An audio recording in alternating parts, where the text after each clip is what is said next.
तकनीकी खामियों की वजह से कई सेक्टर प्रभावित हुए। इस वजह से सिर्फ दिल्ली नहीं, भारत नहीं, बल्कि विश्व के कई देशों में इसका अच्छा खासा असर देखने को मिला। बात करें चाहे पेट्रोलियम सेक्टर की बात करें, हॉस्पिटल सेक्टर की बात करें, बैंकिंग, एटीएम सेक्टर की बात करें या अन्य दूसरे सेक्टर की बात करें, जहां जहां माइक्रोसॉफ्ट से जुड़ा हुआ बड़ा काम हो रहा था, तो उसके सर्वर में, माइक्रोसॉफ्ट के सर्वर में जिस तरह से तकनीकी तौर पर खामियां आई, जिसके चलते सबसे पहला जो असर देखने को मिला वो एयरपोर्ट सेक्टर को मिला। इस वक्त में मैं आपको विशेष तौर पर दिखाता हूं कि इस वक्त में मैं दिल्ली स्थित IGI एयरपोर्ट पे हूं। यहाँ जो लंबी एक लाइन जो आप है वो देख सकते हैं। लंबी लाइनों की अगर बात करें तो जिस तरह से यहाँ पर देखा जा सकता है कि पिछले काफी समय से ये लंबी लाइन जो है बाकायदा वो यहाँ पे लगी हुई है। और जिस तरह से तकनीकी खामियों की बात करें तो तकनीकी खामियों की वजह से यहाँ पर लोगों को चाहे टिकट कटाने में या चेक इन करने में या चेकआउट करने में या अपने विमान संबंधित तमाम जानकारियों को लेने में काफी दिक्कतों का सामना करना पड़ रहा है।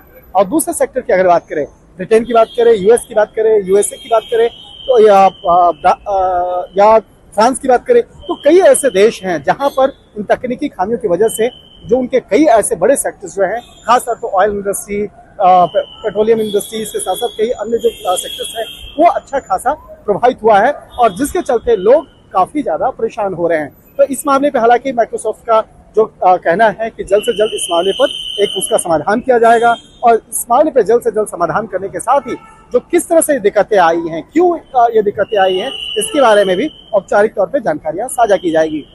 अगर भारत की बात करें तो भारत के चाहे हैदराबाद की बात करें, बेंगलुरु की बात करें और इसके साथ साथ कई ऐसे साइबर हब वाले जो इलाके की बात करें, चाहे गुरुग्राम लोकेशन की बात करें, तो कई ऐसे बड़े बड़े जो कंपनियां हैं अपने कंप्यूटर नेटवर्क्स को बंद कर दे रही है, क्योंकि उन्हें ऐसा अंदाजा लग रहा था, एक अंदेशा लग रहा था कि हो सकता है ये साइबर अटैक हो। तो कहीं न कहीं कहा जा सकता है कि कॉर्पोरेट सेक्टर पर भी एक अच्छा खासा असर देखने को मिला है, जिसकी वजह से लोग काफी परेशान नजर आ रहे हैं।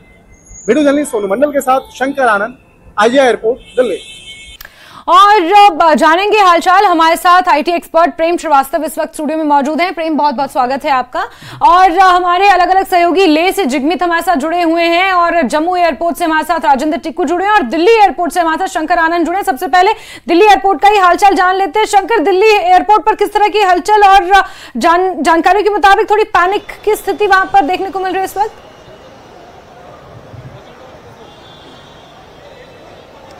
देखिए, माइक्रोसॉफ्ट के जो सर्वर में जो तकनीकी तौर पे खामियां आई हैं, दिक्कतें आई हैं, सबसे पहले मैं दिखाता हूं किस तरह के जो समस्याएं हैं वो आती हैं। ये देखिए, यहाँ पर कुछ यात्री यहाँ पे पहुंचे हैं और वो यहाँ पर बोर्डिंग पास अपना निकलवाना चाहते थे, लेकिन बोर्डिंग पास नहीं निकलवा पा रहे हैं क्योंकि ये स्क्रीन देखिए, स्क्रीन कंप्लीट ये बंद हो चुका है, स्क्रीन बंद हो चुका है। यहाँ पर बोर्डिंग पासेस जो है वो नहीं निकल रहा है। 3 मशीन है, तो इस तरह के कई ऐसे मशीनें हैं। बहुत सारे यात्री जो है वो यहाँ पे आए। क्या आप लोग बोर्डिंग पास के लिए इधर आए? तो बोर्डिंग पास यहाँ नहीं आ रहा है, बोर्डिंग पास नहीं आ रहा है, नहीं आ रहा है, स्क्रीन ही नहीं बचता। इस तरह की दिक्कतें हैं कि जिस तरह से माइक्रोसॉफ्ट के सर्वर में प्रॉब्लम आई है, उसके बाद जो यात्री किस तरह से परेशान हो रहे हैं। हालांकि यहाँ पर एक व्यवस्था की गई है कि जो मैनुअल जो है आप काम वो हो रहा है, जो डिजी यात्रा के तहत जो यहाँ पे तमाम प्रावधान को करके आए हैं वो अंदर से जा रहे हैं। यहाँ अंदर जाने के बाद जो वहाँ पे दूसरे मैं लोकेशन पे दिखाऊंगा कि जो CISF के जवान हैं वो आइडेंटिटी कार्ड देख रहे हैं और इसके साथ ही जो टिकट है, टिकट को देखने के बाद दोनों का मिलान करके उसके बाद मैनुअल तरीके से उसको अंदर जाने की इजाजत दी जा रही है। तो ये एक एग्जाम्पल मैं दे रहा था, मैं बता रहा था कि किस तरह से तकनीकी दिक्कत आती है। लेकिन एक चीज और, मैं एक और महत्वपूर्ण एक बोर्ड दिखाना चाहता हूँ। इस बोर्ड को देखिए, इस बोर्ड में जितने भी आप विमान को देख रहे होंगे अलग अलग जगहों पे, सब में एक ही चीज लिखा हुआ है, चेक इन चेक इन बंद। सिर्फ ये है, जबकि सामान्य तौर पे ऐसा नहीं होता है। सब में चेक इन ओपन लिखा हुआ है, ऐसा नहीं होता है। और इसमें जनरली जो आप देखते हैं तो उसमें बताया जाता है, उसका स्टेटस बताया जाता है। लेकिन जिस तरह का ये स्टेटस दिखाया जा रहा है कि चेक इन ओपन है या कैंसिल है, बहुत सारी जो फ्लाइट्स हैं अब कैंसिल होना स्टार्ट हो गया है, निरस्त। और इस तरह के जो बोर्ड्स हैं बाकायदा, उसको आप देख सकते हैं। तो ये 2 एग्जाम्पल मैंने दिया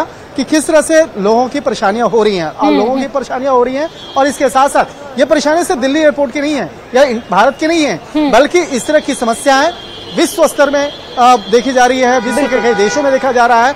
और खास तौर पे अगर बात करें हॉस्पिटल सेक्टर की बात करें, पेट्रोलियम सेक्टर की बात करें, वहां पर भी अच्छा खासा असर देखने को मिल रहा है। और जिस तरह से एयरलाइन सेक्टर की बात करें, एटीएम सेवा की बात करें, बैंकिंग सेक्टर की बात करें, शेयर मार्केट की बात करें, हर वो सेक्टर जहां पर माइक्रोसॉफ्ट से जुड़ा हुआ जो बड़े लेवल पे काम होता है, वहां पर इसका अच्छा खासा असर देखने को मिल रहा है। एक तरह से कह सकते हैं कि हम इसे बेहद आसान शब्दों में बता सकते हैं कि माइक्रोसॉफ्ट का जो दायरा है सिर्फ भारत नहीं बल्कि विश्व स्तर में जिस तरह से माइक्रोसॉफ्ट का एक बड़ा दायरा है, उसके बिना एक कहा जा सकता है कि कोई भी जो एक दैनिक जो काम जो है वो पूरा नहीं हो सकता है। तो कहीं उसके बिल्कुल, लेकिन अभी जिस तरह से ये आउटरीच पूरे विश्व में देखा जा रहा है, ये एक बड़े कंसर्न का विषय है। और फ्लाइट्स रद्द होना, और ये तो सिर्फ एक एग्जाम्पल आपने दिया, इसका बैंकिंग सेक्टर है, कई और ऐसी चीजें हैं जो इससे प्रभावित हो रही है। जिगमीत का एक बार रुक कर लेते लेह में। जिगमीत, लेह में क्या अपडेट है? क्या वहां पर भी इसी तरह का कोई ग्लिच देखने को मिल रहा है? यात्रियों में किसी तरह का कोई पैनिक, क्या वहां स्थिति सामान्य है?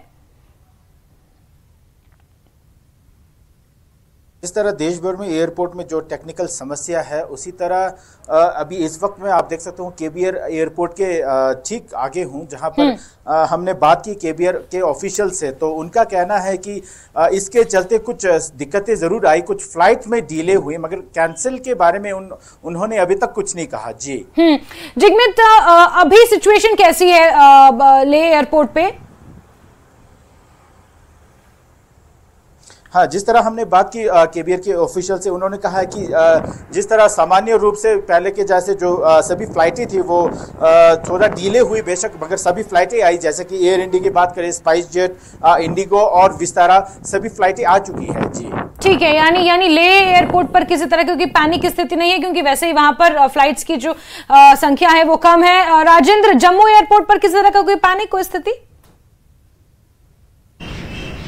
अभी तक वही मालूमात जो हासिल हुए थे। अभी दोबारा हमने डायरेक्टर साहब से बात की और उन्होंने ये कहा कि मैनुअल मोड पे ही अभी भी सारा काम चल रहा है यहाँ पे। मजीद उन्होंने ये इतला दी कि जो दिल्ली से कुछ फ्लाइट्स आने वाली थी उनको कैंसिल किया गया है, यानी जिनको आना था वो नहीं आ पाई है और अच्छा। दिल्ली के एंड से वो कैंसिल है। और श्रीनगर से जो इंडिगो की फ्लाइट यहाँ जम्मू के लिए रवाना होनी थी वो भी नहीं आई, यानी कहीं ना कहीं ये असर यहाँ देखने को मिल रहा है। चंद फ्लाइट्स की जो बात कर रहे हैं कि वो कैंसिल हो गई है, यहाँ पे बिल्कुल वो लैंड नहीं की है। और साथ में उनका ये कहना है कि एयरपोर्ट अथॉरिटीज बिल्कुल ध्यान रख रही है, हर तरफ मैनुअल मोड पे अगर काम हो रहा है तो जो यात्री बिल्कुल वहां पे अंदर हैं उनका भी खास ख्याल रखा जा रहा है और हर किस्म की जो मदद है उन्हें दी जा रही है। और सबसे बड़ी बात है, अभी जब हमने